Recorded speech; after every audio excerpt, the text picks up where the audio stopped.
आर्थिक भूगोल कल्चर मोती का उत्पादन किस देश का महत्वपूर्ण कुटीर उद्योग है? जापान। कल्चर मोती उत्पादन की तकनीकी का आविष्कार जापान के निमिमोतो कोकिची ने किया था। तत्पश्चात जापान में कल्चर मोती उत्पादन वहां का महत्वपूर्ण कुटीर उद्योग हो गया। मानव भूगोल मानव भूगोल एवं मानचित्रवाली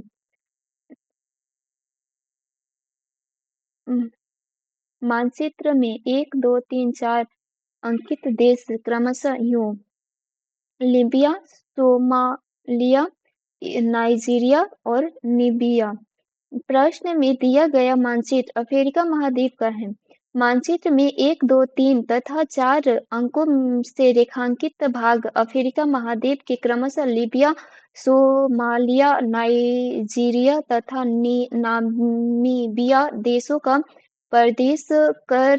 प्रदर्शन कर रहे हैं। लीबिया की राजधानी ट्रिपोली, सोमालिया की राजधानी मोगादिशु, नाइजीरिया की राजधानी अबुजा और तथा नामीबिया की राजधानी बिडहाक है।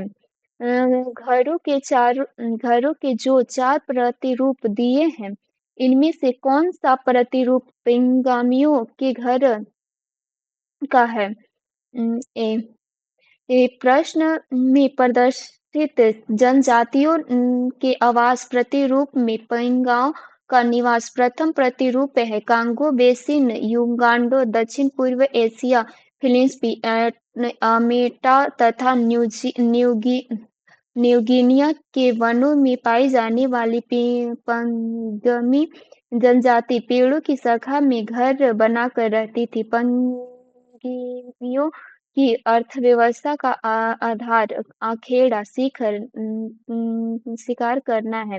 विकल्प बी में दिया गया आवास प्रतिरूप अलास्का यूएसए से ग्रीनलैंड तक पाई जाने वाली एस्किमो जनजाति का है। बर्फ के टुकड़े से बना इनका घर इग्लू कहलाता है। विकल्प सी में दिया गया आवास प्रतिरूप झोपड़ी केन्या, युगांडा एवं टांगानिका में पाई जाने वाली मासाई जनजाति का तथा विकल्प डी में दिया गया आवास प्रतिरूप टेंडा अरब प्रदेश में पाई जाने वाली बीतू जनजाति का है। जनसंख्या एवं नागरीकरण जब दंपति रक्षण की दर में वृद्धि हो रही हो तो जन्म दर तभी घटेगी जब दंपति कम आयु के हो।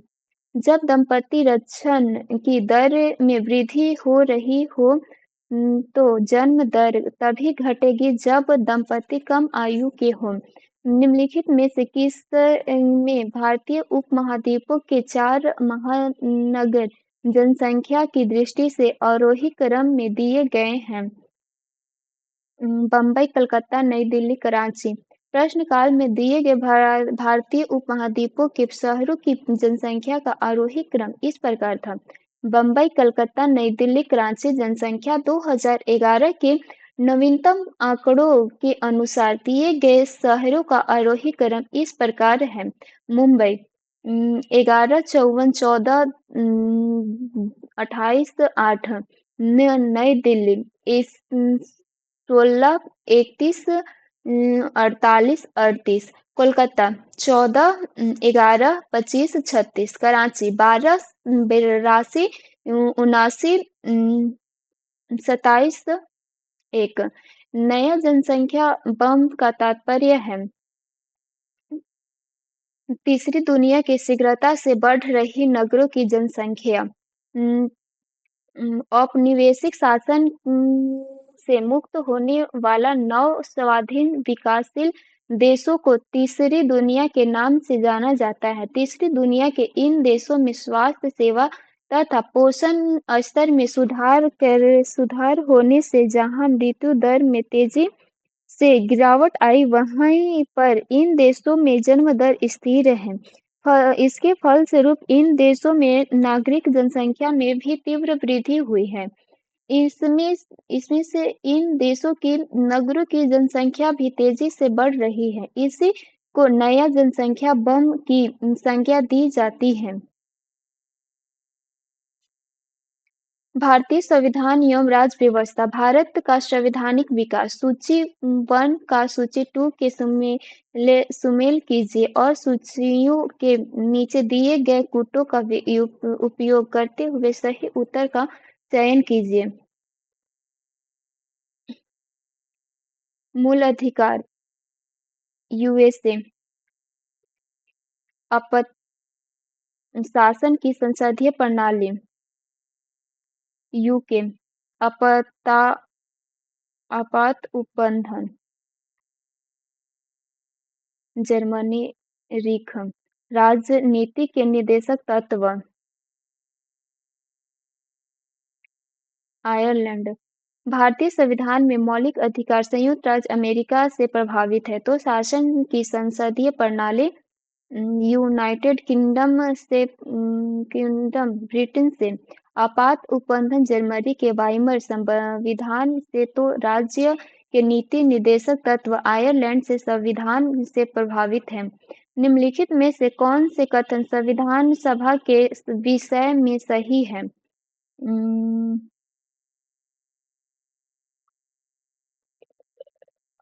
बहु वह बहुदलीय निकाय थी। इसने अनेक समितियों के माध्यम से कार्य किया। व्याख्या व्याख्या संविधान सभा के गठन के लिए राज्यों की विधानसभाओं का उपयोग निर्वाचन मंडल के रूप में किया गया था। अतः संविधान सभा अप्रत्यक्ष निर्वाचन का परिणाम थी और यह निर्वाचन प्रारंभिक राज्य विधानमंडल का स्तर पर वयस्क मताधिकार प्रणाली द्वारा किया गया था। नागरिकता मूल अधिकार मूल कर्तव्य राज्य के नीति निर्देशक तत्व। स्वर्ण सिंह समिति ने जिस प्रश्न पर विचार किया वह था मूल अधिकार की तुलना में नीति निर्देशक तत्व का अग्रता। पूर्व प्रधानमंत्री श्रीमती इंदिरा गांधी द्वारा गठित की गई सरदार स्वर्ण सिंह समिति की सिफारिश पर 42वां संविधान संशोधन अधिनियम 1946 पारित किया गया है। सरदार वंश सिंह समिति का गठन मूल अधिकारों पर राज्य के नीति निर्देशक तत्व को वरीयता प्रदान करने के प्रश्न पर विचार करने के लिए किया गया था। स्वर्ण सिंह समिति की सिफारिश पर संविधान में अब तक का सबसे विशद 42वां संशोधन किया गया। इसी कारण 42वें संविधान संशोधन को लघु संविधान की संज्ञा दी जाती थी। 42वें संविधान संशोधन द्वारा सभी नीति निर्देशक तत्वों को मूल अधिकार पर प्राथमिकता प्रदान करते हुए 3 नए निर्देशक तत्व को संविधान में शामिल किया गया। इसके अतिरिक्त 42वें संविधान संशोधन द्वारा मूल कर्तव्य प्रस्तावना में पंथ निरपेक्ष समाजवादी एवं अखंडता शब्द राष्ट्रपति के मंत्रिपरिषद की सलाह मानने की बाध्यता तथा संसद एवं राज्य विधानसभा का कार्यकाल 6 वर्ष करना आदि प्रावधान का समावेश किया गया था। संघ एवं राज्य की कार्यपालिका आपात उपबंधन भारत के राष्ट्रपति ने जिस एकमात्र मामले में अपने वीटो की शक्ति का प्रयोग किया वह था भारतीय डाकघर संशोधन विधेयक। दिए गए विकल्पों में भारतीय डाकघर संशोधन विधेयक के संदर्भ में राष्ट्रपति ने जेबी वीटो को पॉकेट वीटो का इस्तेमाल किया था। राष्ट्रपति के निर्वाचन में राज्य का मुख्यमंत्री मतदान करने के लिए पात्र नहीं होता यदि वह राज्य के विधानमंडल उच्च सदन का सदस्य हो।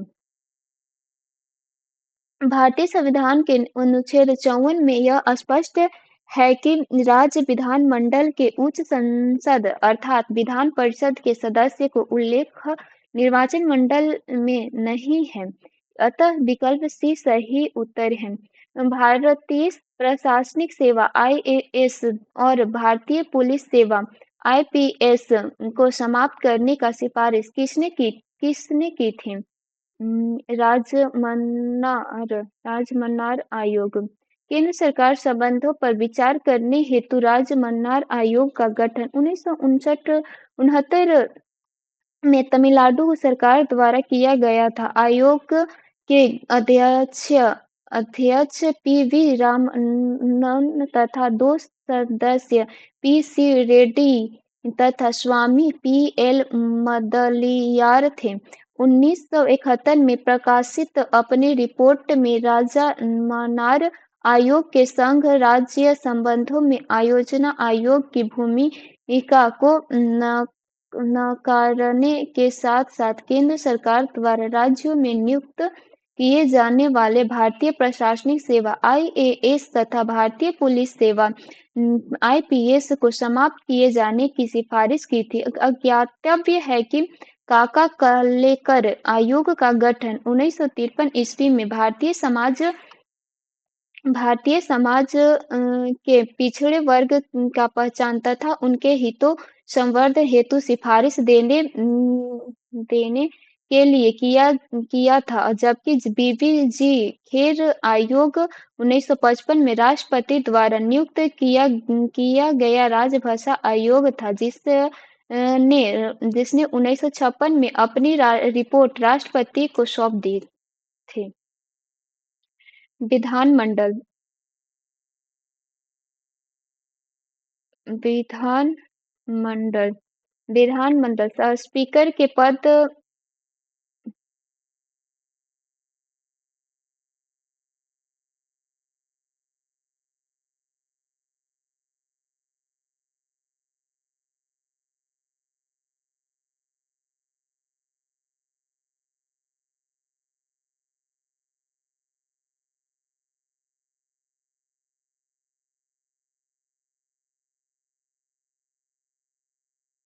विधानमंडल मंत्रिपरिषद स्पीकर के पद के विषय में निम्नलिखित कथन में से कौन सा सही है? वह राष्ट्रपति के प्रसाद पर्यंत का धारण करता है।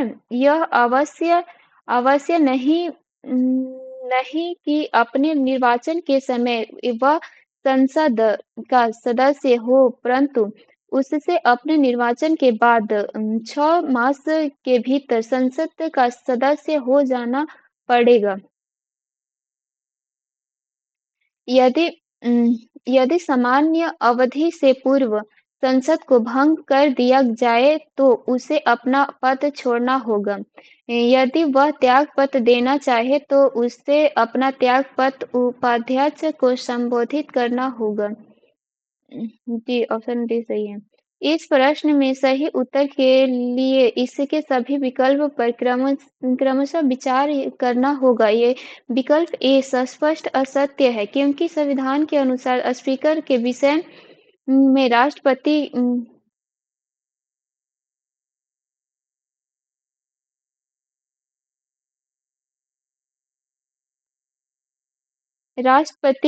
की कोई भूमिका नहीं होती है। विकल्प बी भी असत्य है, क्योंकि अनुच्छेद 93 के अनुसार लोकसभा के सदस्य अपने में से अपना अध्यक्ष चुनेंगे।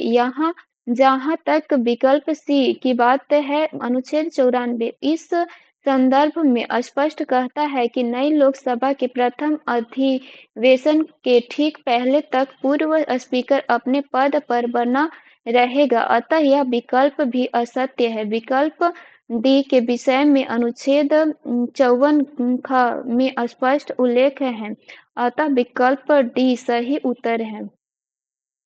बजट पर संसद के नियंत्रण के विषय में निम्नलिखित में से कौन सी बात सही नहीं है? बजट के निर्माण के संसद का कोई हाथ नहीं होता है। संसद को समेकित निधि पर प्रभावित व्यय को बढ़ाने की शक्ति प्राप्त है।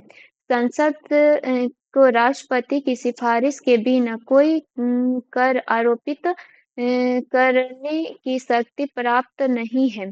संसद को राष्ट्रपति की सिफारिश के बिना किसी कर की वृद्धि करने की शक्ति प्राप्त नहीं है। ऑप्शन ए सही है।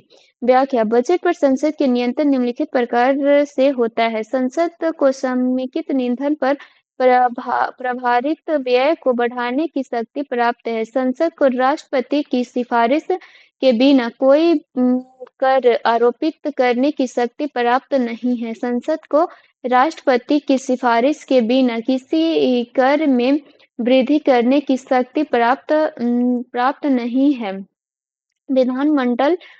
विधानमंडल की स्वीकृति के लिए बजट तैयार करना केंद्र सरकार तथा राज्य सरकारों का संवैधानिक दायित्व है। कराधान पर विधायी विशेषाधिकार, व्यय पर विधायी नियंत्रण तथा वित्तीय मामलों पर कार्यपालिका द्वारा पहला संसदीय वित्तीय नियंत्रण प्रणाली के कुछ मूलभूत सिद्धांत हैं। अतः उपयुक्त व्याख्या से स्पष्ट है कि विकल्प ए में दिया गया कथन संसदीय नियंत्रण के संदर्भ में गलत है। संघ एवं राज्य प्रशासन जम्मू कश्मीर राज्य निम्नलिखित में से कौन सा कथन सही है? न तो वित्त आयोग की ही संविधान निकाय है, न योजना आयोग है। वित्तीय आयोग का क्षेत्र तो बजट के राजस्व खंड के पूर्ण पुनरीक्षण तक ही सीमित है, जबकि आयोजना आयोग सर्वपूर्ण पुनरीक्षण करता है, जिससे राज्य की पूंजीगत और राजस्वगत दोनों अपेक्षा की जाती है। कोई भी व्यक्ति एक ही समय में वित्त आयोग और योजना आयोग दोनों का सदस्य नहीं हो सकता है। वित्त आयोग और योजना आयोग के कार्यों को दायित्व की परस्पर अतिव्यापित नहीं है। वित्त आयोग और योजना आयोग के कार्यों और दायित्वों की परस्पर अभिव्यक्ति नहीं है। वित्त आयोग केंद्रीय करों में राज्यों के भाग तथा केंद्र द्वारा राज्यों के लिए दिए जाने वाली वित्तीय सहायता के सिद्धांत निर्धारित करता है, जबकि योजना आयोग देश के समेकित आर्थिक एवं सामाजिक विकास के लिए योजना का निर्माण करता है। न्याय व्यवस्था संघ एवं राज्य निम्नलिखित में से किसने मामले उच्च न्यायालय दोनों की अधिकारिता में आते हैं? मूल अधिकार का संरक्षण उपयुक्त विकल्प में ए और बी की अधिकारिता मात्र उच्च न्यायालय के निहित है, जबकि विकल्प सी मूल अधिकारों के संरक्षण का अधिकार जहां अनुच्छेद 32 के तहत सर्वोच्च न्यायालय को प्राप्त है, वहीं अनुच्छेद 226 के तहत यह राज्य उच्च न्यायालय को भी प्राप्त है। अतः विकल्प सी सही उत्तर है। निम्नलिखित में से कौन सा लक्षण भारतीय परिसंघ और अमेरिका परिसंघ के समान रूप से पाया जाता है?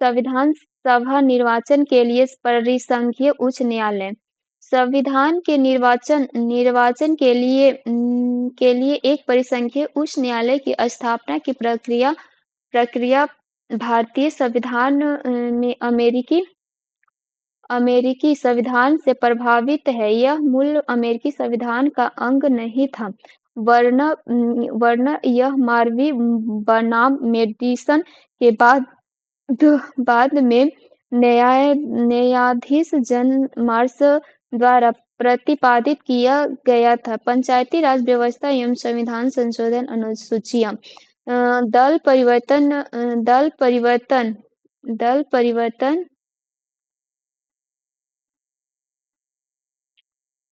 दल परिवर्तन विद्रोह को किस राज्य में 1979 में ही अधिनियम कर दिया गया था?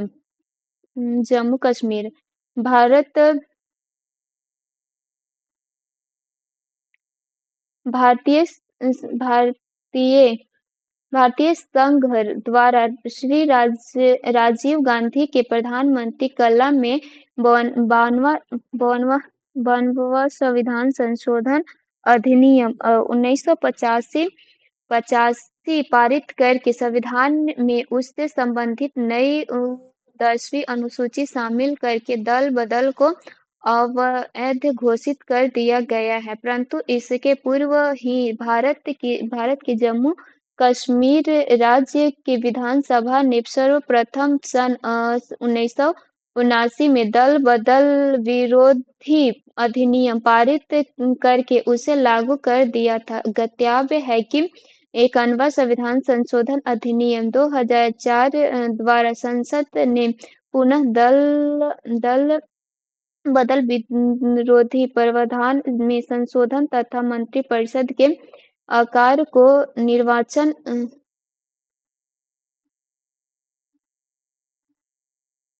संसद की कुल सदस्य संख्या के 15% तक सीमित रखने का प्राविधान किया गया। निम्नलिखित में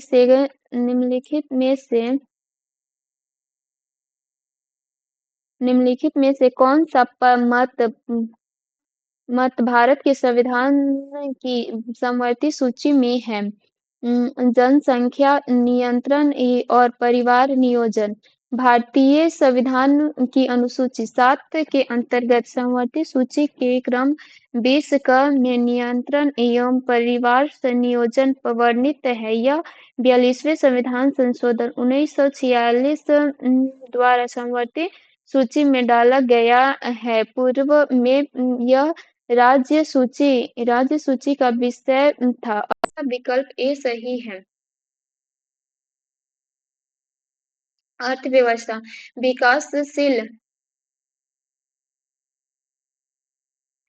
विकासशील एवं विकसित अर्थव्यवस्था। अर्थव्यवस्था के निम्नलिखित वर्ग में से किस वर्ग ने बाजार अर्थव्यवस्था का प्रबल समर्थन किया था? एडम्स थॉमस, रिकार्डो, जेके गलबर्थ।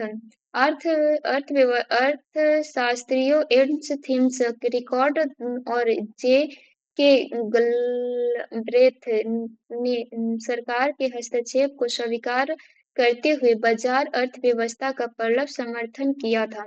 निम्नलिखित में से कौन सा संयोजन आर्थिक विकास से संबंधित विशिष्ट जनसांख्यिकीय समीकरण का सही अनुक्रम दर्शा देगा?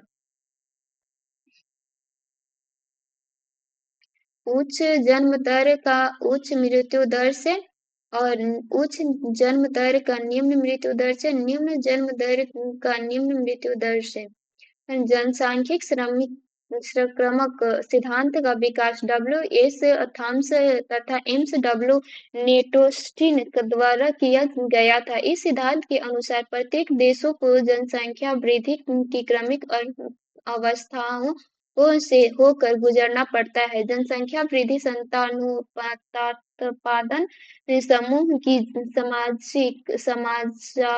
समाजार्थिक परिस्थितियों द्वारा निर्धारित होती है।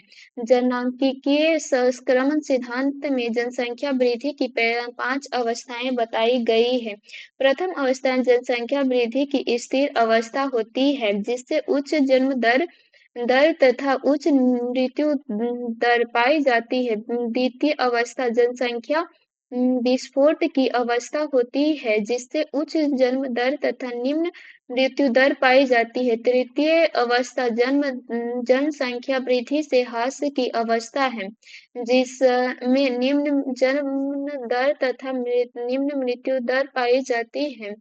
चतुर्थ अवस्था स्थिर जनसंख्या वृद्धि की अवस्था है। पांचवी तथा अंतिम अवस्था ऋणात्मक जनसंख्या वृद्धि की अवस्था होती है जिससे जन्म दर मृत्यु दर के कम हो जाती है। फलस्वरूप जनसंख्या में ऋणात्मक कमी आने लगती है। इस विवरण से स्पष्ट है कि प्रश्न का उत्तर विकल्प बी जनसांख्यिक संक्रमण की अवस्था को सही रूप से प्रदर्शित करता है। गरीबी एवं बेरोजगारी नियोजन गारंटी योजना नामक ग्रामीण रोजगार कार्यक्रम सर्वप्रथम कहाँ आरंभ किया गया? महाराष्ट्र में। ग्रामीण क्षेत्र के गरीबों को रोजगार अर्थात काम पाने की गारंटी प्रदान करने वाली नियोजन रोजगार गारंटी योजना सर्वप्रथम महाराष्ट्र राज्य की सरकार द्वारा वर्ष 1972 से 73 में प्रारंभ की गई। यह पहली योजना है जिसमें काम पाने के अधिकार को कानूनी मतदाता दी गई है। ज्ञातव्य है कि महाराष्ट्र की इसी योजना की तर्ज पर केंद्र सरकार द्वारा 2 फरवरी 2005 से देश के 27 राज्यों के 200 जिले में राष्ट्रीय ग्रामीण रोजगार गारंटी योजना नरेगा की शुरुआत की गई है। निम्नलिखित में से किस क्षेत्र की वृद्धि दर की रोजगार प्रतिस्थापना बहुत कम है? विनिर्माण क्रमानुसार प्रसंगत क्षेत्रक और उनकी रोजगार प्रतिस्पर्धा निम्न है। क्षेत्रक रोजगार प्रतिस्पर्धा निर्माण 0.60, वित्तीय सेवा 0.53, मिश्रित खेती 0.40, विनिर्मित 0.25। आर्थिक नियोजन एवं राष्ट्रीय आय बजट आदेशात्मक और निर्देशात्मक योजना का आधारभूत अंतर क्या है? आदेशात्मक योजना में अधोष्ठा सोपान बाजार तंत्र का संस्थापन पूरी तरह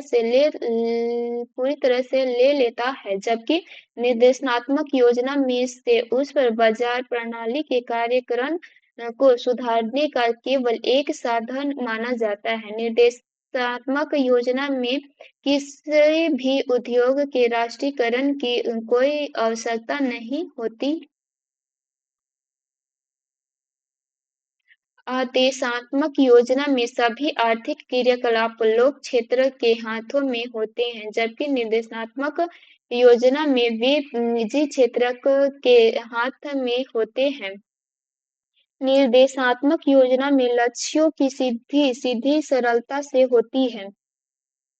ऑप्शन ए सही है। अब आदेशात्मक योजना में बाजार तंत्र पूरी तरह से नियंत्रित होता है और आवश्यकता अनुसार उसमें नीतिगत परिवर्तन किए जा सकते हैं जबकि निर्देशात्मक योजना में आदेशस्ता का निर्देश बाजार प्रणाली के क्रियाकलापों को सुधारने का मात्र एक साधन या उपाय ही होता है।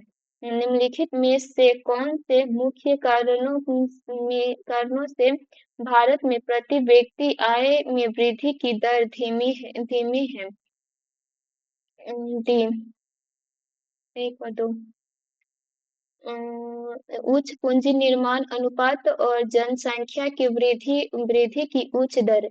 भारत में जनसंख्या की वृद्धि इतनी तीव्र गति से हुई है कि वर्तमान समय में यह जनसंख्या विस्फोट के दौर से गुजर रही है। एक वर्ष के अंदर इतनी जनसंख्या बढ़ जाती है जो राष्ट्रीय आय के आकलनों को प्रभावित कर सके। दूसरी ओर अत्याधुनिक तकनीकी के अभाव, प्रबंधन की कमजोरी और अन्य प्रतिकूल आंतरिक परिस्थितियों के कारण जितनी पूंजी सुनिश्चित की जाती है, उसकी तुलना में उत्पादन नहीं प्राप्त हो पाता है। परिणामस्वरूप पूंजी उत्पादन अनुपात की दर ऊंची रहती है। इन दोनों कारणों से देश की प्रति व्यक्ति आय में वृद्धि की दर धीमी रही है। कृषि उद्योग एवं व्यापार लोक भारत में लोक क्षेत्रक किस क्षेत्र में सर्वाधिक छाया हुआ है? इस्पात उत्पादक नियत अवधि के लिए उधार देने वाली संगठित वित्तीय संस्थाएं। परिवहन और वाणिज्यिक बैंक कार्य। ऑप्शन बी सही है। भारत में पब्लिक सेक्टर लोक क्षेत्र का सर्वाधिक योगदान संगठित वित्तीय संस्थाएं, वाणिज्यिक एवं सहकारिक बैंक तथा अन्य वित्तीय संस्थाएं द्वारा निश्चित अवधि के लिए उधार दिए जाने के क्षेत्र में है। ये वित्तीय संस्थाएं कृषि उद्योग एवं सेवा क्षेत्रों के लिए नियत अवधि का ऋण प्रदान करती है। इस्पात उद्योग में लोक क्षेत्र की भारी भागीदारी बहुत अधिक है। भारत में कृषि के पर्यावरण अनुकूल दृष्टि स्थायी विकास के लिए निम्नलिखित में से कौन सी रणनीतिक सर्वश्रेष्ठ है? कृषि भूमि का विस्तार, सुपर फास्फेट, यूरिया और प्रभावित जीवनाशकों का अधिक उपयोग, अधिकार पैदावार वाली किस्मों को अधिकाधिक लोकप्रिय बनाया जाना, बेहतर और अधिक बार सिंचाई तथा जैव उर्वरकों और कीटनाशियों का बार फुहार छिड़काव, मिश्र सहायक कार्बनिक खादें, नाइट्रोजन यौगिक कर पौधे और कीट प्रतिरोध सस्य किस्में, उन्नत कृषि उपकरण और यंत्र, कटी फसलों के दोनों की क्षति के न्यून करने की सशक्त कीटनाशियों का प्रयोग और एक धासदनीय रीतियां, मिश्र सस्यायन, कार्बनिक खाद एवं कीट प्रतिरोधी जनजातियों का प्रयोग भारत में कृषि के अनुकूल पर्यावरण दीर्घ स्थायी विकास के लिए सर्वश्रेष्ठ विधि है। निजीकरण की निम्नलिखित में से कौन सी रीति सर्वाधिक सर्वांगीण और परिपूर्ण है? लोक क्षेत्र के में निजी पूंजी का प्रयोग, लोक उद्यमों के प्रावधान को संविदा पर निजी क्षेत्र को सौंपा जाना, मजदूरों को स्वामित्व और प्रबंधन का हस्तांतरण, निजी क्षेत्र को स्वामित्व और प्रबंधन का हस्तांतरण।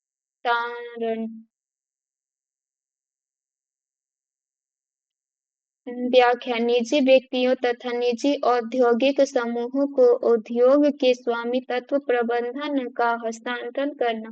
निजीकरण की आर्थिक नीति की सर्वाधिक सार्वजनिक एवं परिपूर्ण प्रक्रिया है। निजीकरण की नीति पूंजीवादी मुक्ति बाजार अर्थव्यवस्था का लक्षण है।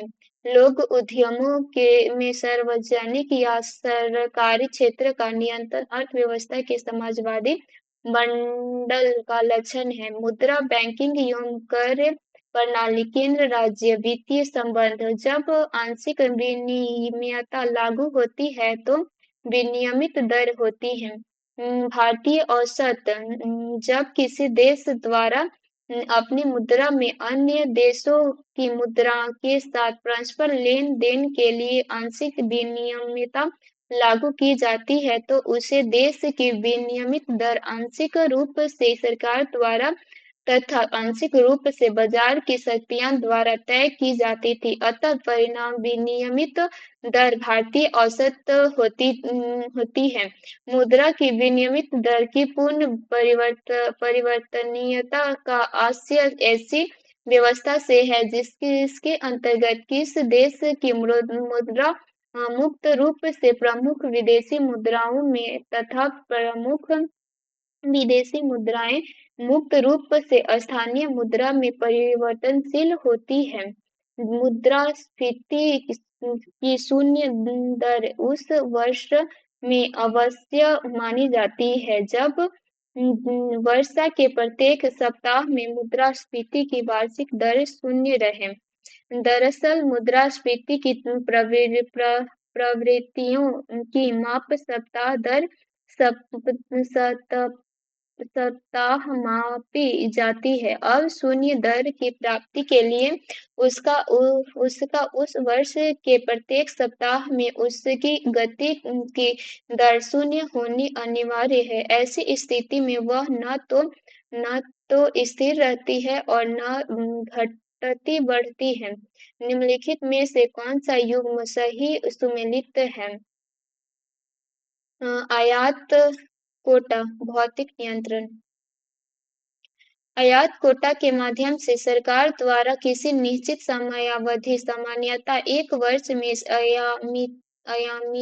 आयातीय वस्तु की मात्रा निश्चित कर दी जाती है। आयात कोटा में निश्चित मात्रा से अधिक आयात नहीं किया जा सकता है, अतः यातायात कोटा भौतिक नियंत्रण का प्रभावी उपयोग है। यूरो डॉलर क्या है? यूरोपीय मुद्रा संघ द्वारा जारी एक मुद्रा। यूरो डॉलर 1958 में स्थापित यूरोपीय संघ के 12 राष्ट्रों द्वारा दिसंबर 1991 में की गई मास्ट्रिय संघ यूरोप के आर्थिक एकीकरण हेतु जारी की गई एक एकल मुद्रा है। 4 संरक्षण अनुपात और खुला बाजार कार्रवाई किसके साधन है? मुद्रा नीति। चर आरक्षण अनुपात का संबंध मुद्रा के प्रचलन से है। इसे घटा बढ़ाकर बाजार में मुद्रा की मात्रा को नियंत्रित करने का प्रयास किया जाता है। रिजर्व बैंक द्वारा खुला बाजार कार्रवाई का प्रयोग सरकारी प्रतिभूतियों की खरीद बिक्री के माध्यम से मुद्रा की आपूर्ति को नियंत्रित करने के लिए नियोजित किया जाता है। इस प्रक्रिया का मुख्य नियामक रिजर्व बैंक है जो इसे संचालित करता है, अतः यह मौद्रिक नीति का ही एक अंग है, जबकि राज्य वित्तीय नीति का ही एक हिस्सा बजट नीति है और व्यापार नीति अपने व्यापक संदर्भ में विदेशी व्यापार से ही संबंध है। भारत का विदेश व्यापार एवं आर्थिक संगठन शेयर बाजार हीरे के निर्यातक से भारत को काफी अधिक आय प्राप्त होती है। इसे निम्नलिखित में से किस कारक का योगदान है? स्वाधीनता से पूर्व देश में हीरा का विशाल संचय जिससे अब निर्यात किया जा रहा है। देश में औद्योगिक हीरो का प्रचुर उत्पादन विशेषज्ञों की उपलब्धि जो आयाती हीरो की कटाई और पॉलिश करते हैं ताकि बाद में उनका निर्यात हो सके। देश में पहले की तरह अब भी रत्न हीरो का विशाल मात्रा में उत्पादन है जिनका निर्यात किया जाता है। ऑप्शन सी सही है। भारत मूलतः तराशे हुए हीरे का ही निर्यात करता है। विशेषज्ञों और कुशल कारीगरों की मदद से आयाती हीरे को खूबसूरती से तराश कर उसकी कटाई और पॉलिश करके उसे बहुमूल्य बना दिया जाता है। टैरिफ और व्यापार संबंधी साधारण करार GATT के अधीन सर्वाधिक अनुग्रह भाजन राष्ट्र खंड में विवक्षित है। सभी देशों के प्रति अधिकतम अनुग्रह टैरिफ और व्यापार संबंधी साधारण करार जीएटीटी के अधीन सर्वाधिक अनुग्रह भाजन राष्ट्र एमएफएन का तात्पर्य है कि सदस्य देश किसी गैर सदस्य देश को जो व्यापारिक सुविधाओं और रियायतें प्रदान करते हैं वे सभी रियायतें एवं सुविधाएं उन्हें सदस्य राष्ट्रों को बिना शर्त उपलब्ध करानी होगी। इस प्रकार सुविधाएं प्राप्त करने वाले सभी सदस्य राष्ट्रों को सर्वाधिक अनुग्रह भाजन राष्ट्र एमएफएन की श्रेणी में रखा गया। नीचे दिए हुए चार्टों पर ध्यान दीजिए। ऊपर के चार्ट स्टॉक बाजार में वर्ष भर हुए मूल्य परिवर्तनों को दर्शाते हैं। लोहा और इस्पात तथा पेट्रो उत्पादन के क्षेत्रकों के उद्योगवार औसत मूल्य का संचरण चित्रित किया गया है। चार कंपनियों ए, बी लौह और इस्पात तथा सी, डी पेट्रो उत्पादन के मूल्य संरचना को भी चित्रित किया गया है। वक्र रेखाओं से जो विशिष्ट लक्षण अनुमानित किया जा सकता है वह है कंपनी सी ने जून से आस पास भारी लाभ कमाया। अगले वर्षों में सभी शेयर मूल्य दृढ़ता से बढ़ेंगे। कंपनी बी बाजार औसत से अधिक अच्छा काम करती दिखती है। लौह और इस्पात की तुलना में पेट्रो उत्पादन का निष्पादन अच्छा है। ऑप्शन सी सही है। प्रश्न में दिए गए चार्ट में स्टॉक बाजार में एक वर्ष में कंपनी ए, बी के लौह इस्पात तथा कंपनी सी, डी के पेट्रोल उत्पादन के लिए मूल्य परिवर्तन की वक्र रेखा के अध्ययन से यह निष्कर्ष अनुमानित किया जा सकता है कि लोहा इस्पात की कंपनी बी औसत से अधिक अच्छा कार्य कर रही है क्योंकि बी कंपनी की मूल्य संरचना की वक्र रेखा अन्य कंपनियों ए, सी तथा डी की अपेक्षा वृद्धि को प्रदर्शित कर रही है। अंतर्राष्ट्रीय मुद्रा कोष के ऋणदान के निम्नलिखित प्रकारों में से किसकी सेवा शर्तें अधिनियम आसान है। Option C ESAF। अंतर्राष्ट्रीय मुद्रा कोष IMF की स्थापना ब्रेटन वुड सम्मेलन के निर्णयानुसार 27 दिसंबर 1945 को हुई थी किंतु इसे वास्तविक रूप से 1 मार्च 1947 से कार्य करना प्रारंभ किया है। अंतर्राष्ट्रीय मुद्रा कोष का प्रमुख उद्देश्य सदस्य देशों के भुगतान असंतुलन की स्थिति की ठीक करना तथा विनिमय दरों में स्थिरता बनाए रखते हुए अंतर्राष्ट्रीय व्यापार का संतुलित विकास करना है। अंतर्राष्ट्रीय मुद्रा कोष से ऋण दान करने हेतु ESF enhance structure adjustment facility की सेवा शर्तें सबसे आसान है। भौतिक विज्ञान। नीचे दिए हुए आरेखों में से कौन सा आरेख अंतरिक्ष में तुल्यकालिका उपग्रह के पथ का अधिकतम सही निरूपण करता है। भूतुल्यकालिक उपग्रह की गति पृथ्वी की दैनिक गति के सामान्य होती है। इसी कारण ये उपग्रह एक स्थान पर स्थित प्रतीत होते हैं। चूंकि अंडाकार परिस्थिति में गति करते हुए उपग्रह सूर्य की परिक्रमा करता है अतः कृत्रिम तुल्यकालिक उपग्रह की गति भी पृथ्वी की दैनिक गति के समान होने के कारण अंडाकार परिपथ में होगी। अतः यह स्पष्ट है कि विकल्प डी में प्रस्तुत अंडाकार आरेख ही तुल्यकालिक उपग्रह की गति से सही परिपथ को निरूपित करता है। ज्ञातव्य है कि तुल्यकालिक की कृत्रिम उपग्रह रोह को पृथ्वी से लगभग 36,000 किमी की ऊंचाई में स्थापित किया जाता है। नीचे दिए हुए धातु गोलक और धातु वलय के चित्रों पर ध्यान दीजिए। गोलक वलय पत्ती से बने धातु वलय के छिद्र में से धातु गोलक निकल भर सकता है। यदि गोलक को गर्म करें तो वह अटक जाता है, परंतु यदि धातु वलय को गर्म करें तो गोलक निकल सकेगा। क्योंकि तापमान से प्रसार के कारण वलय का व्यास बढ़ जाएगा।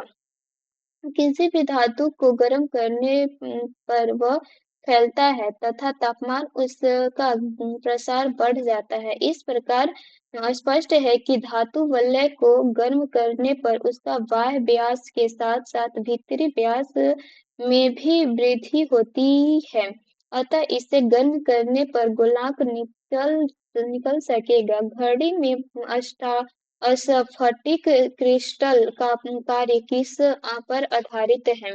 दाब विद्युत प्रभाव। घड़ियों में अस्फटिक क्रिस्टल का कार्य दाब विद्युत प्रभाव पर आधारित है। कुछ पदार्थों में आंतरिक दाब के कारण विद्युत उत्पन्न करने की क्षमता होती है, जिसे दाब विद्युत प्रभाव कहा जाता है। कितना तापमान होने पर पाठ्यांक सेल्सियस और फ़ारेनहाइट तापमापियों में से एक ही होंगे।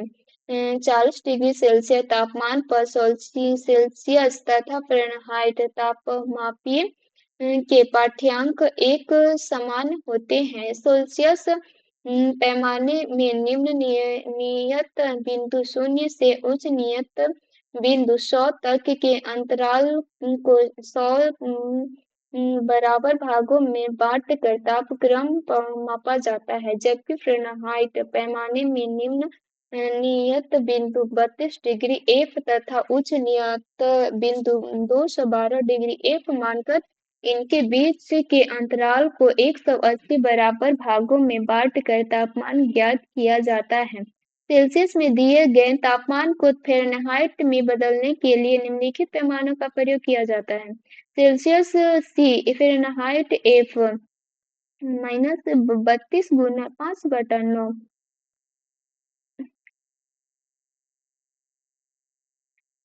साबुन के पतले झाग में चमकदार रंगों का बनना किस परिघटना का परिणाम है? बहुलयत परिवर्तन और व्यक्तीकरण।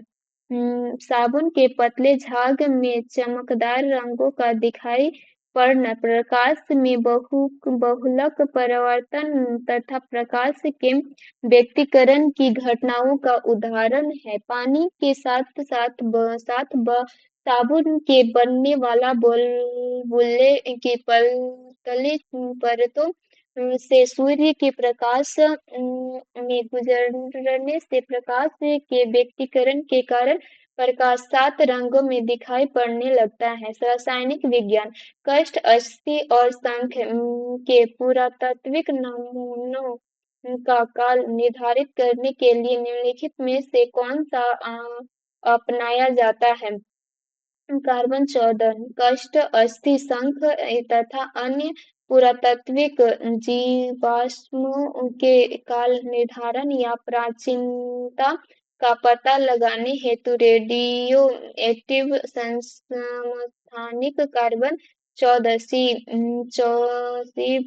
का प्रयोग किया जाता है। पृथ्वी तथा पुरानी चट्टानों की आयु का पता लगाने हेतु यूरेनियम 238 U-238 रेडियोएक्टिव समस्थानिक तथा कोबाल्ट 60 कोक 60 का प्रयोग कैंसर के उपचार में किया जाता है।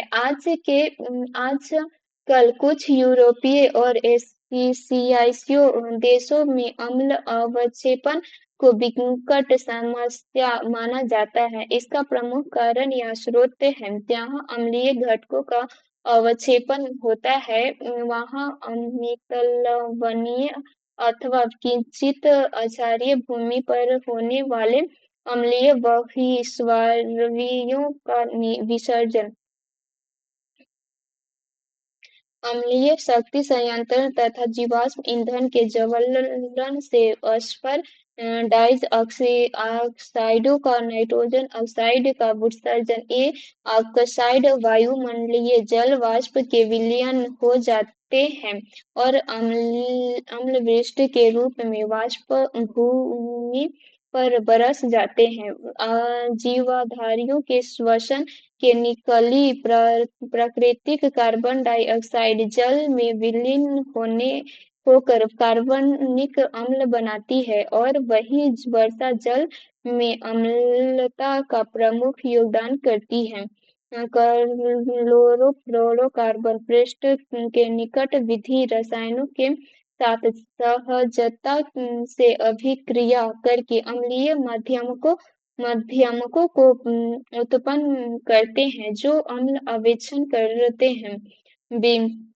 स्वीडन, नॉर्वे आदि यूरोपीय देशों तथा कुछ एशियाई देशों में अम्ल बीज अवक्षेपण अर्थात अम्ल वर्षा का दुष्प्रभाव एक विकट समस्या बनती जा रही है। अम्ल वर्षा के प्रमुख कारक या स्रोत अम्लीय शक्ति संयंत्रों तथा जीवाश्म ईंधन कोयला, डीजल, पेट्रोल आदि के जलने से निकलने वाली सल्फर डाइऑक्साइड तथा नाइट्रोजन ऑक्साइड का उत्सर्जन है। सल्फर तथा नाइट्रोजन के ऑक्साइड वायुमंडल की आर्द्रता से क्रिया करके वर्षा के पानी के साथ घुलकर अम्ल वर्षा के रूप में पृथ्वी पर आ जाते हैं। अम्ल वर्षा से जल जंतु, वनस्पति, मृदा, इमारतें, रेल पटरियां तथा पुल दुष्प्रभावित होते हैं।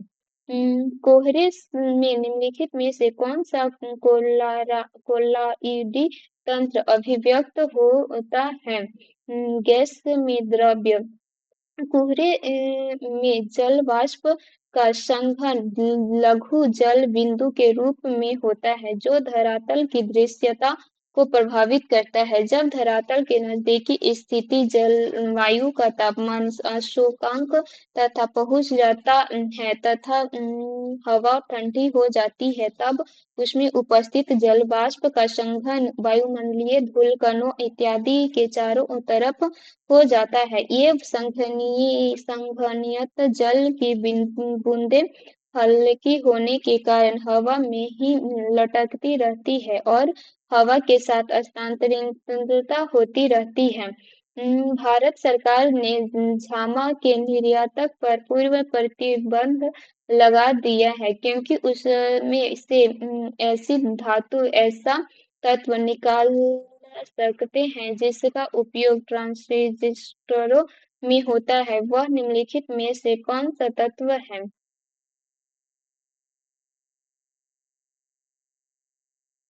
सिलिकॉन।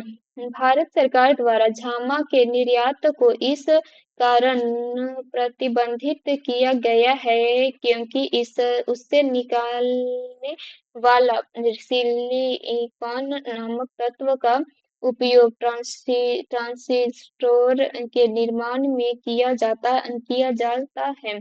सिलिकॉन, जर्मेनियम आदि धातु रेडियो एक्टिव होती है तथा अन्य तत्वों से क्रिया करके मानव स्वास्थ्य के लिए नुकसान पहुंचा सकती है। नीचे दिए हुए दोनों कथनों का विचार कीजिए जिसमें से एक को कथन ए और द्वितीय को कारण आर कहा गया है। नमक और बर्फ के मिश्रण से 0 डिग्री सी से नीचे का तापमान प्राप्त होता है। नमक बर्फ के जमाव बिंदु को बढ़ा देता है। ऊपर के दोनों कथनों के संदर्भ में निम्नलिखित में से कौन सा सही है? ए सही है पर आर गलत है। नमक, सोडियम NaCl क्लोराइड तथा बर्फ पानी को ठोस रूप को मिश्रित कर देने से शून्य डिग्री सेंटीग्रेड के नीचे का तापमान प्राप्त हो जाता है। यह कथन ए सही है, परंतु कारण आर नमक बर्फ के जमाव बिंदु को बढ़ा देता है गलत है, क्योंकि नमक के मिश्रण से जल का क्वथनांक बढ़ता है, हिमांक का नहीं। सिरका किसका जलीय विलयन है? एसिटिक अम्ल का। रासायनिक रूप से सिरिका एक प्रकार का एसिटिक अम्ल होता है। यह सिरिका एसिटिक एसिड का जलीय विलयन होता है। सिरिका एसिटिक अम्ल के रूप में खाने के काम में आता है। मानव चिकित्सक विज्ञान, जंतु विज्ञान, प्लवमान जीवन के सिद्धांतों का प्रतिपादन किसने किया था? बरबरा मैकिन्टॉक।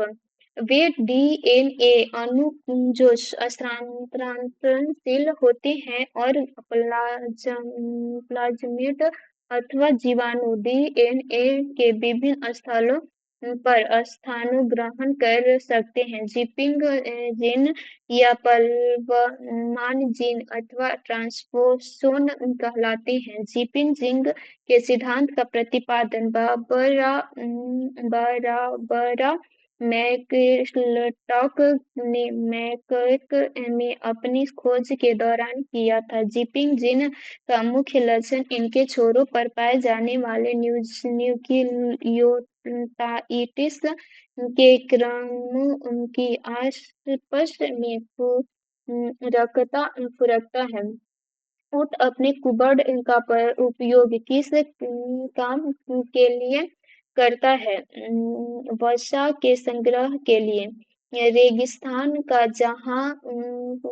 जहाज कहाँ जाने वाला भारवाही जानवर ऊँट अपने कुबड़ का उपयोग वसा के संग्रहण के लिए करता है। कुबड़ में संचित इसी वसा से ऊँट को रेगिस्तान में लंबी यात्रा के दौरान कई दिनों तक भोजन, चारा आदि न मिलने पर ऊर्जा प्राप्त होती रहती है। ज्ञातव्य है कि ऊँट अपने शरीर में कई दिनों के लिए पानी भी संचित कर लेता है। इस प्रकार ऊँट एक ऐसा जानवर है जो शरीर में वसा एवं पानी संचित कर लेने के कारण कई दिनों तक बिना भोजन पानी के रह सकता है। सर्पों की विषग्रंथियां किसकी समांग है? कशेरुकी प्राणियों की लाल ग्रंथियां। सर्पों की विषग्रंथियों कशेरुकी प्राणियों की लाल ग्रंथियां के समांग होती है। सांप का विष वास्तव में ऊपरी लार का ही परिष्कृत रूप है। निम्नलिखित में से किसके बीज मधुमेह के रोगी को रक्त शर्करा का स्तर सामान्य बनाए रखने में लाभ पहुंचाते हैं? मेथी के बीज। मधुमेह या डायबिटीज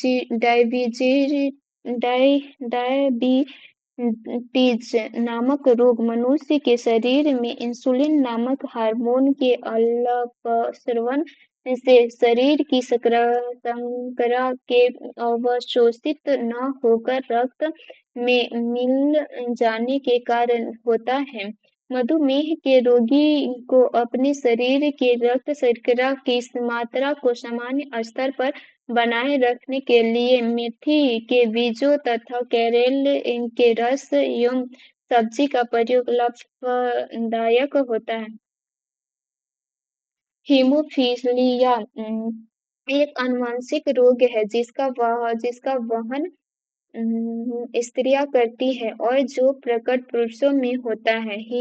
हीमोफीलिया तथा वन्यधरता दोनों ही लिंग संलग्नक आनुवंशिक रोग हैं जिनसे मुख्यतः पुरुष प्रभावित होते हैं, परंतु इन रोगों की वाहक स्त्रियाँ होती हैं। हीमोफीलिया रोग से ग्रस्त व्यक्ति में रक्त का थक्का नहीं बनता है, जिसके कारण शरीर के किसी अंग के कटने पर खून का बहाना बंद नहीं होता है। शीघ्र उपचार न होने पर रोगी की मृत्यु हो जाती है। हेल्डेन का मानना है हीमोफिलिया रोग ब्रिटिश महारानी विक्टोरिया से प्रारंभ हुआ। यदि मानव वृद्धि हार्मोन जीन का प्रयोग करके ऐसा चूहा पैदा किया जाए जो चूहे के समान आकार से 8 गुना बड़ा हो तो इस तकनीकी को कहेंगे आनुवांशिक इंजीनियरिंग। मानव वृद्धि हार्मोन जीन का प्रयोग करके सामान्य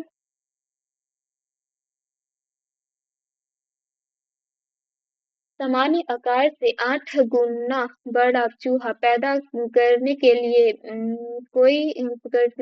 करने की क्रिया को आनुवांशिक इंजीनियरिंग कहा जाएगा। इस प्रकार आनुवांशिक इंजीनियरिंग द्वारा न केवल जीन के स्वरूप से संशोधन करके जीवों के आकार, आकृति, गुणों को ही बदला जा सकता है, बल्कि पूर्णतः नवीन प्रकार के जीवों का भी निर्माण किया जा सकता है।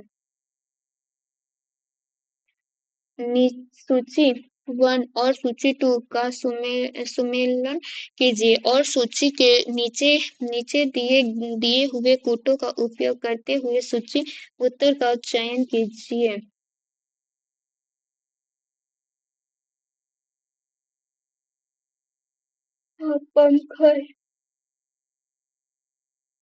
पंखहीन कीट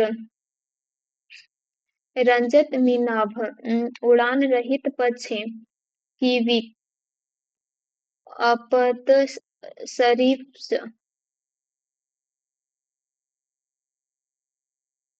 मत्स्य फुफ्फुसहीन प्रणाली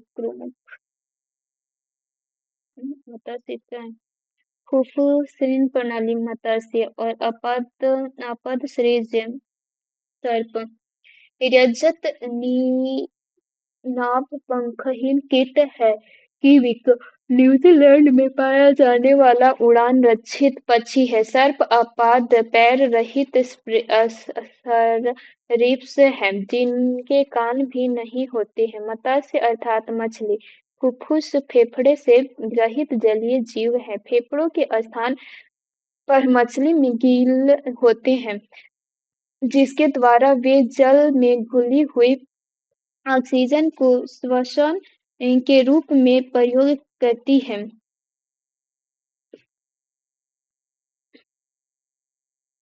असुरक्षित पेयजल और स्वच्छता की कमी के कारण विकासशील देशों में प्रचलित 3 संचारी रोग हैं।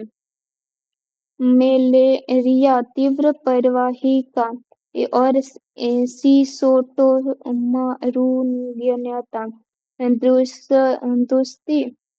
दूषित पेयजल तथा सफाई की कमी के कारण विकासशील देशों के लोगों को होने वाले जल संचालित रोग मलेरिया, तीव्र प्रवाहित और मिसोटोसोमारुन्यता, हैजा, अतिसंचार, पीलिया आदि अन्य रोग भी प्रदूषित जल से फैलने वाली बीमारियां हैं। कैंसर कोशिका की अनियंत्रित वृद्धि से एड्स यौन संबंध दूषित रक्त एवं सुई के प्रयोग से फैलता है।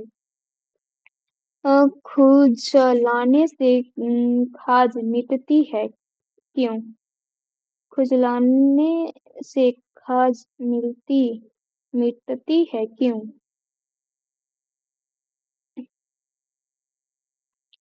इससे कुछ तांत्रिक उद्धति होती है।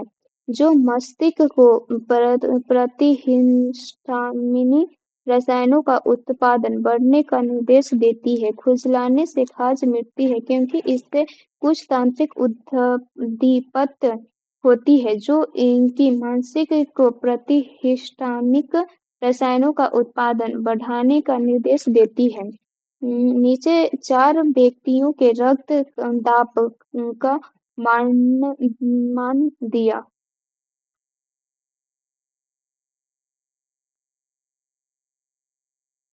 श्री वाई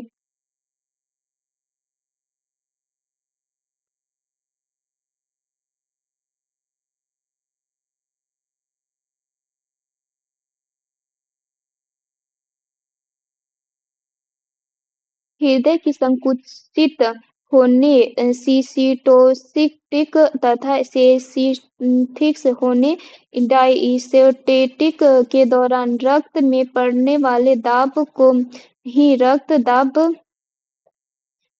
कहते हैं। ये एक वयस्क व्यक्ति का सामान्य रक्त दाब 120/80 एमएच हाई होता है। इससे कम रक्त दाब की अवस्था को हाइपोटेंशन या लो ब्लड प्रेशर तथा इससे अधिक दाब को हाइपरटेंशन या हाई ब्लड प्रेशर कहते हैं।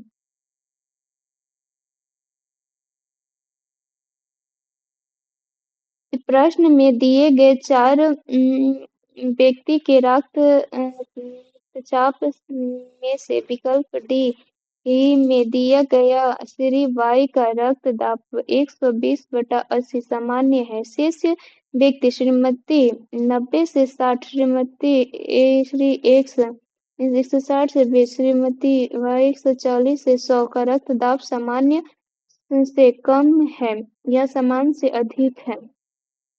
कृषि कृषि पशुपालन एवं डेयरी सामान्य फसलें उगाने के लिए उर्वरक भूमि का पीएच मान कितना होने की संभावना है? 6 से 7। मृदा अभिक्रिया उसके अम्लीय या क्षारीय प्रकृति पर निर्भर करती है। जिस मृदा में हाइड्रोजन आयनों की मात्रा अधिक होती है उसे अम्लीय मृदा तथा जिस मिट्टी में पोटेशियम के तथा सोडियम एन आदि ऋण आयनों की मात्रा अधिक होती है इससे क्षारीय मृदा कहते हैं। मृदा की अभिक्रिया पीएच में पाई जाती है। अम्लीय मृदा का पीएच मान 7.0 से कम तथा क्षारीय मृदा का पीएच मान 7.0 से ज्यादा होता है जबकि उदासीन मृदा का पीएच मान 7 होता है। सामान्य फसलें उगाने तथा पौधा की वृद्धि के लिए उर्वरक मिट्टी का पीएच मान 6.0 से 7.0 के मध्य होना चाहिए। मिट्टी के इस पीएच मान में पौधे अपनी सारी क्रिया करते हैं। गन्ने की इस शर्करा की मात्रा घटती जाती है यदि पौधे बढ़ने की अवधि में अधिक वर्षा हो जाए। गन्ना भारत की प्रमुख नकदी फसल है। गन्ना आधारित चीनी उद्योग, सूती वस्त्र उद्योग के पश्चात कृषि आधारित भारत का दूसरा सबसे बड़ा उद्योग है। गन्ना की फसल के लिए तापमान 21 डिग्री से 27 से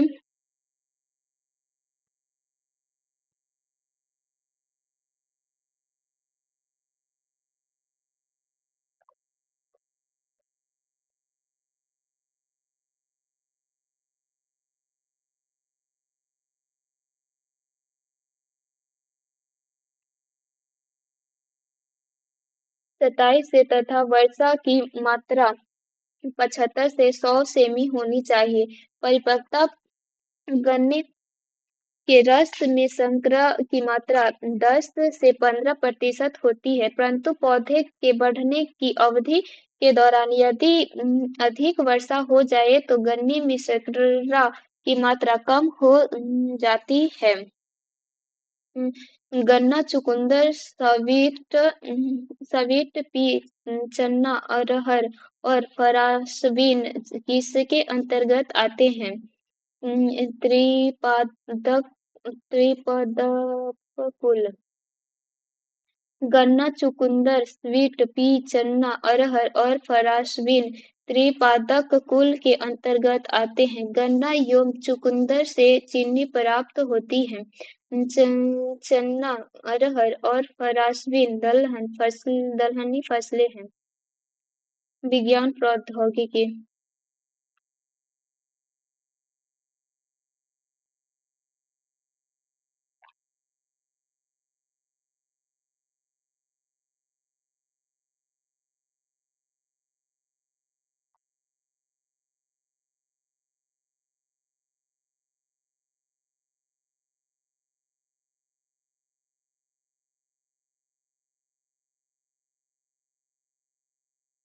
जीवोफिल्में क्या होती हैं?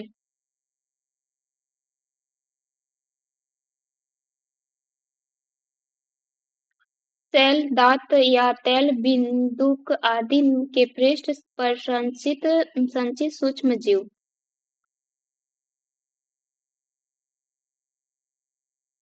व्याख्या। जैव फिल्में सेल, दांत या तैलीय बिंदुकों आदि के पृष्ठ भागों पर संचित सूक्ष्मजीव होते हैं।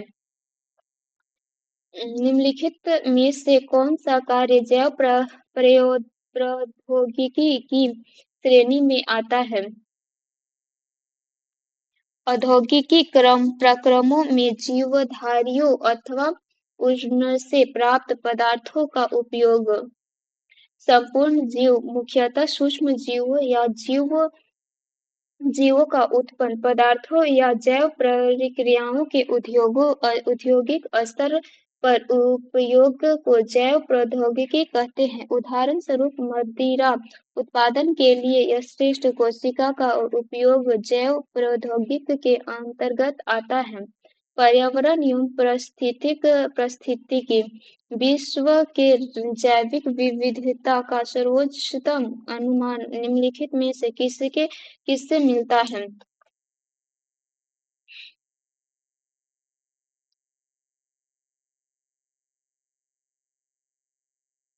जो लगभग 4.5 करोड़ जातियां जीवित हैं, उनसे कोई 100 प्रतिदिन लुप्त हो जाती है और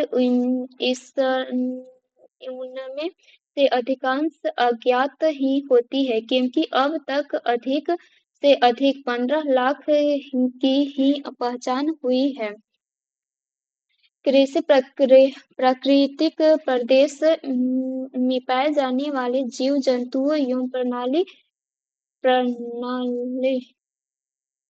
की प्रजातियों की बहुलता को जैव विविधता कहते हैं। शुभ मंडल में जैव विविधता की प्रकृति अत्यंत जटिल तथा विषम है। संसार में लगभग 4.5 करोड़ जीवित जातियां पाई जाती है, जिनसे करीब 100 प्रतिदिन लुप्त हो जाती है तथा इनसे अधिकांश अज्ञात होती है। अब तक लगभग 15 लाख प्रजातियों की पहचान की जा चुकी है। जैव विविधता के 3 लाख प्रजातियों की पहचान की जा चुकी है। जैव विविधता के 3 स्तर पाए जाते हैं: आनुवंशिक विविधता, प्रजातीय विविधता, पारिस्थितिक विविधता।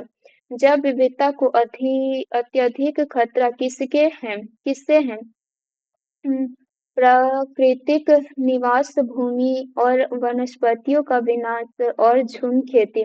मानव तथा पर्यावरण दोनों की अस्तित्व के लिए जैव विविधता को सुरक्षित रखना नितांत आवश्यक है। यद्यपि जैव विविधता का क्षरण एक प्राकृतिक प्रक्रिया है, लेकिन इस क्षरण को प्रकृति समायोजित कर लेती है, किंतु वर्तमान में जैव विविधता के क्षरण का संकट मानवीय हस्तक्षेप के कारण है। विविध जीवों के प्राकृतिक आवासों का विनाश, प्राकृतिक वनस्पति का विनाश तथा आदिवासियों द्वारा की जा रही है संक्रांतित या झूम कृषि तथा वन्य जीवों का अवैध शिकार, जैव विविधताओं को विनिष्ट करने वाली मानवीय क्रियाएं, जैव विविधता के अत्यधिक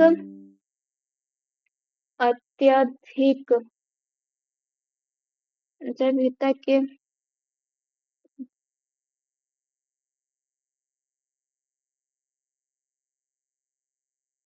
विविधता जीवों के प्राकृतिक आवासों में मानव तथा पर्यावरण दोनों की अस्तित्व के लिए जैव विविधता को सुरक्षित रखना नितांतन आवश्यक है। यद्यपि जैव विविधता का क्षरण एक प्राकृतिक प्रक्रिया है, लेकिन इस क्षरण को प्राकृतिक स्वयं समायोजित कर लेती है। किंतु वर्तमान में जैव विविधता के क्षरण का संकट मानवीय हस्तक्षेप के कारण है। विविध जीवों के प्राकृतिक आवासों का विनाश, प्राकृतिक वनस्पतियों का विनाश तथा आदिवासियों द्वारा की जा रही अशांतिक या झूम कृषि तथा वन्य जीवों का अवैध शिकार, जैव विविधता को विनिष्ट करने वाली मानवीय क्रियाएं ही जैव विविधता को अत्यधिक हानि पहुंचाते हैं।